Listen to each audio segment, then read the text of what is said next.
I feel like they just forgot about this one. Did we all forget about this one?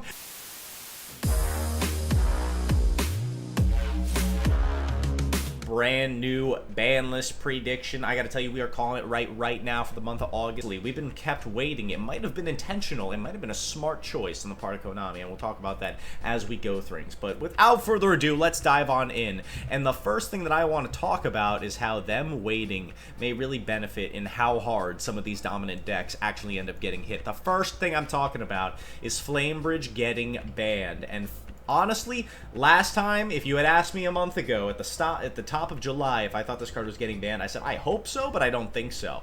Now I absolutely have reconsidered that position. If they want to do a one-size-fits-all hit on the ban list for the Snake Eyes, you take out the Soul Charge / extender monster that is Flamebridge. We get him out of here, and we do the deck a massive disservice. And frankly, it puts it at a power level that's a bit more fair, a bit more competitively viable. It's still competitively viable, but it's a lot more fair, okay? And you're a lot more reliant on things like Oak, Poplar. I'd say if they ban Flamebridge, Poplar can stick around, and I had this one originally on the list. In fact, I might even still have it on here, is the Snake Eye Ash.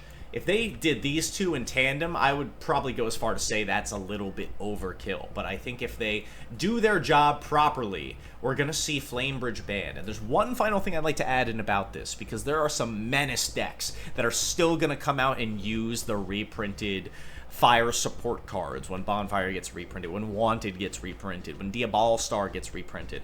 Those cards are going to go right into the hands of the Rescue Ace players, right in the hands of the Volcanic players, or the Fire King players. They're coming out of the woodwork, baby. They're excited to see Snake Eye take a back seat, and they're just like, oh, we're still pretty phenomenal. Our engines are pretty strong, bro. I'm coming right on back in, and we're just going to use all those other cards, and we'll buy them when the reprint comes out. So you can kill Snake Eyes, and Konami doesn't have to be afraid about losing too much money. And I think hitting Flamebridge is the way to do it. Alright, that's enough talking about Flamebridge, but I think that one's legit going to happen. Let's get in with a softball real quick. Heavy Storm going to 1. Let's just see it happen, alright? It's been years now. What? Probably, has it been over 10 years? Somebody tell me if it's been over 10 years that Heavy Storm has been banned. Well, we've seen Change of Heart come back, Snatch Steal come back, and they're not doing nothing. We got Feather Duster legal, for Christ's sake. I think Heavy Storm can come back. There's no fear of blowing out your own Pendulum Scales and then doing shenanigans. Let's just legalize it, okay? Heavy Storm's coming back to 1 without a doubt. Beatrice. Now listen, you guys might have saw Konami did a little bit of an announcement coming alongside a upcoming YCS. In this blog post, they said that they're anticipating heavy hits to Fiendsmith, to Snake Eye, and to Yubel. That's what makes me think that that Flamebridge hit is grounded in reality. It also makes me think that they're going for Beatrice. Now, let's think about the history of cards in the extra deck, that Foolish Burial from the main deck. We got Curious, who was banned. We got Lavalval Chain, who was banned. Now we've got Beatrice, who is going to be the next one to be banned.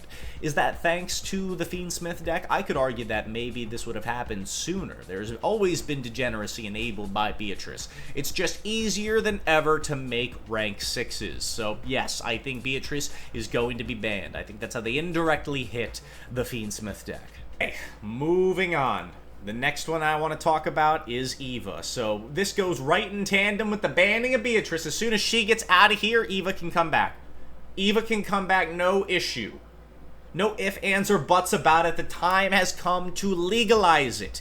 Eva returns as soon as they ban Beatrice. And I guess what? Even now, Drytron players are disincentivized from playing the perfection builds of Drytron because of New 2 and the latest wave of support. Konami has told us, listen, you got some new cards. They're not too bad. They help your consistency, right? Free extender, but you gotta pay the troll toll. The troll toll is that you can't freaking play your fairies anymore, at least not the way that you want to. So they can bring back Eva. It wouldn't even be an issue.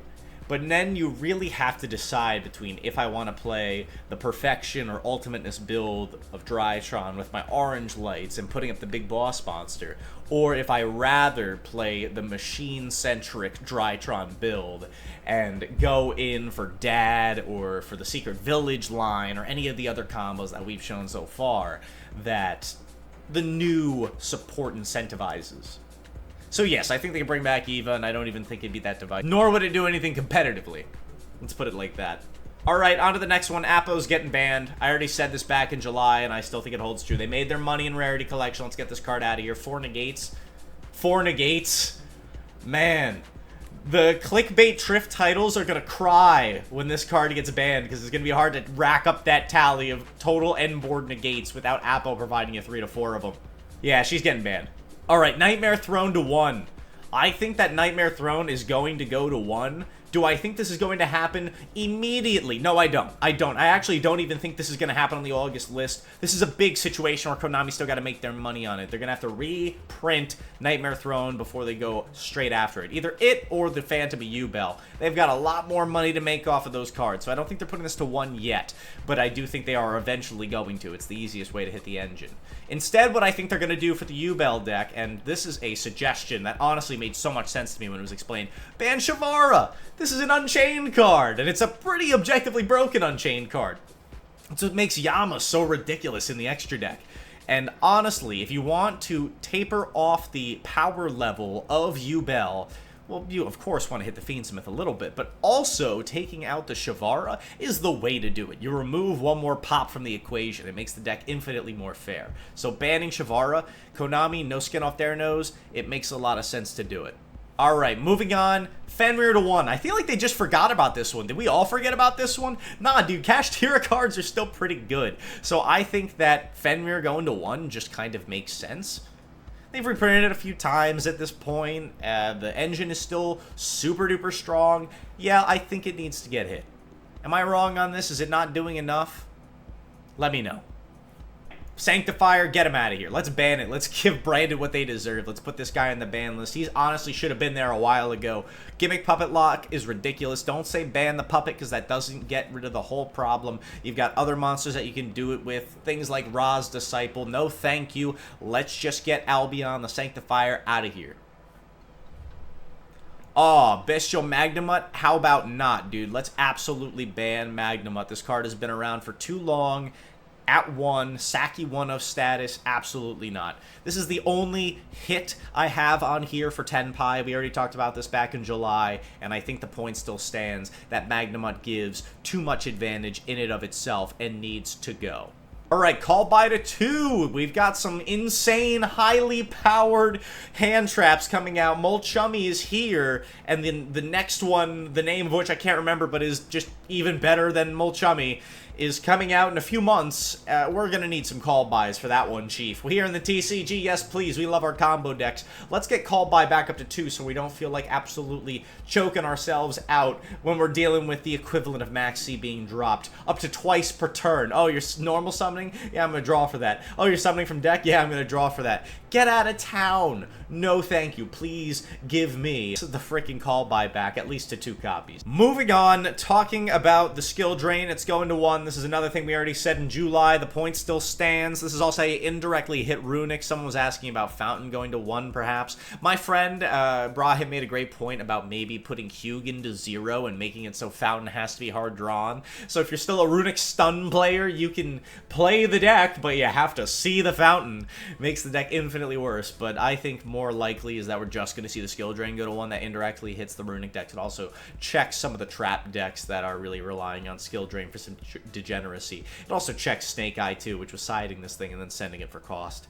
Another card I see going to 1 is the Bestial Druis Worm, taking Magnamut's place. When Magnamut goes to 0, Druis Worm is going to slip on in there, go into 1. That card, just like its cousin, provides a heck of a lot of advantage on its own. These cards were broken when they were announced. I remember seeing them for the first time, and as a Drytron player being mortified, I'm like, oh, well, this is how democracy dies. Yeah, so this card's going to 1. I think it's about darn time. And this isn't even personal bias creeping in. The card does too much. Another one going to 1, we've got Pot of Prosperity. I've said this before and I'll say it again. Looking 6 cards deep into the deck is broken, and this card is checked on Master Duel. I anticipate we're going to see it checked in the TCG as well. Up next, we've got the Fabled Lurie, and this was a recommendation from the chat, putting this card to banned. And that's solving the Fiendsmith problem to a great extent, checking its unfair aspect by taking away that free summon that you get off the spell card. That is such a good idea. Do I think they're going to do it from the get? I'm not sure. I'm not sure. I don't think so. I don't think we're going to see that hit yet. Maybe someday, but not today type situation. I don't think we're going to see the Fabled Lurie hit yet. But perhaps. It's a great way to check the deck in the future, and it can still function even if the card doesn't exist. But for now, I don't think they're going to hit it that hard. Just got to be honest. And then the final 3 cards that I want to talk about are actually already where they need to be. First and foremost, we've got the Armageddon Knight. This is going to be no surprise when this guy comes back to 3 and still does nothing. You know what they also should put to 3 at the same time? Infernity Launcher, but they're not going to do it. Then we've got Dimensional Shifter.